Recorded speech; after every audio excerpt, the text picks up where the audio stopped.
Okay, it is time for the recap of the trip.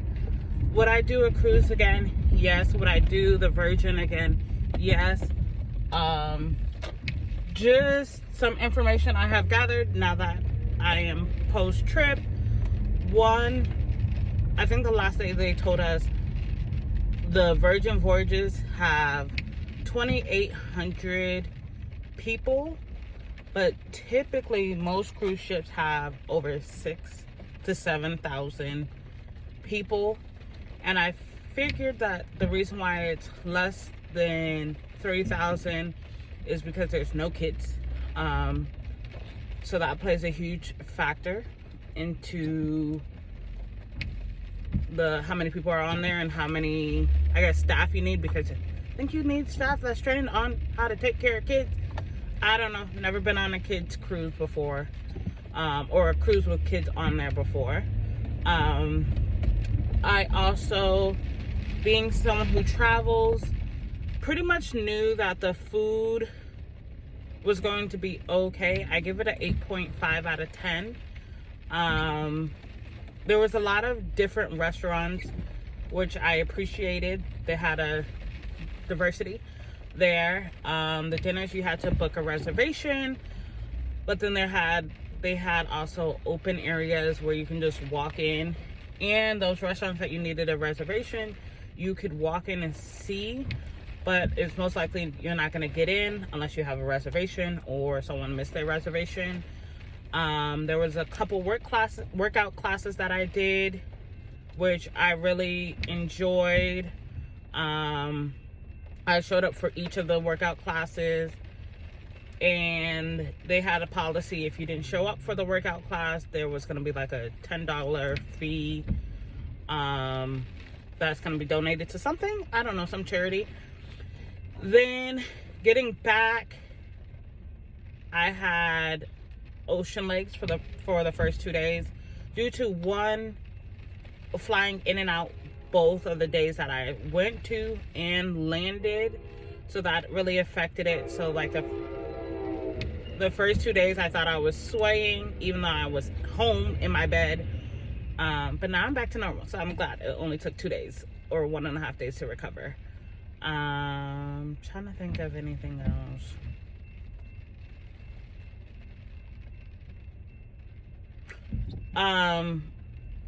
The boat, I would say, for the size of the room, my parents had been on a cruise before, and they said our bathroom was very big. And I was surprised because that bathroom was so tiny to me, especially the shower. And then, as you have saw on the room tour, one bed was this way, one bed was this way. So me and Jasmine's head was head to head against each other.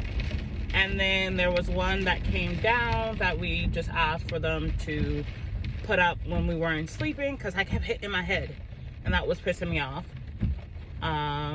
The comment I meant about restaurants and the food. Don't go in with high expectations. As someone who has traveled to a lot of POC countries, I have noticed that every time I go, I don't want to say the food is not on point as much as I would like, and I've noticed every time I talk to them, it's because Americans want their food that they have back home whenever they travel. I'm not one of those people. I want to try y'all food for the first time. So to me, there was a lot more American food than I wanted. To rank the restaurants that I booked the reservations for, top one was Extra Virgin, which is, I believe, the Italian place. That one, the oxtail pasta, was delicious. The bread was delicious. Then for the experience, I would say my second place would be the Test Kitchen, because I like the idea of trying new food, especially, for example, there was a mushroom mousse. There was a mousse that was shaped like a mushroom, but was used from mushrooms, so I thought that was very unique. I don't really like mushrooms, so I gave most of mine away. But I thought that was a very unique experience. Razzle Dazzle, that was Chinese food, both for dinner, and then their brunch was okay. It wasn't my favorite. I put it near the bottom. Gun Bay was Korean barbecue. That was okay, pretty mid. I think our server was who made it very interesting and enjoyable. So shout out to him. Other than that, I'd put that as a middle ground. Then there was another restaurant, as you can see, I can't even remember, so that's kind of how I felt about it.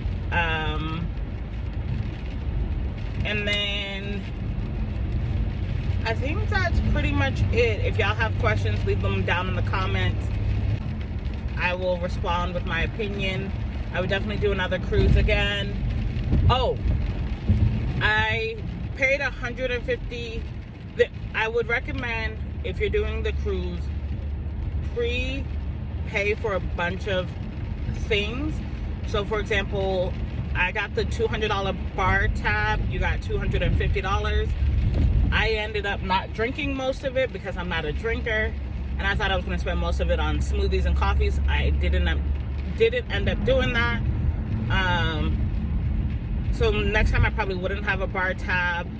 But if you got the $200 bar tab, they gave you like $25 or $50 extra because you pre-booked the bar tab. And you can do that all the way up until you get on board. So I would pre-book the drink tab. Then they had ahead of time, if you pay for the Wi-Fi for $150, you get 2 devices on there. I would recommend doing that as well, because once you get on board,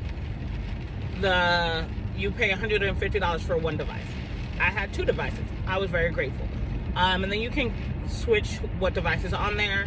So sometimes one of my friends, when I was off the boat doing the activities, I let him use one of my devices so that he didn't have to pay for the Wi-Fi. We pre-booked all the activities. Also, one of the things that was a struggle was there's ship time and shore time. So for example, we left out of Miami. So our ship time was based off of Miami. And for example, one of the days I missed, when we landed in Honduras, I missed the Honduras activities due to me thinking that we were on Honduras time, not ship time, which is Miami time. So I missed it. I missed it completely. So be cognizant of what ship time is versus the actual time on your phone and all that jazz. But that's it. Bye.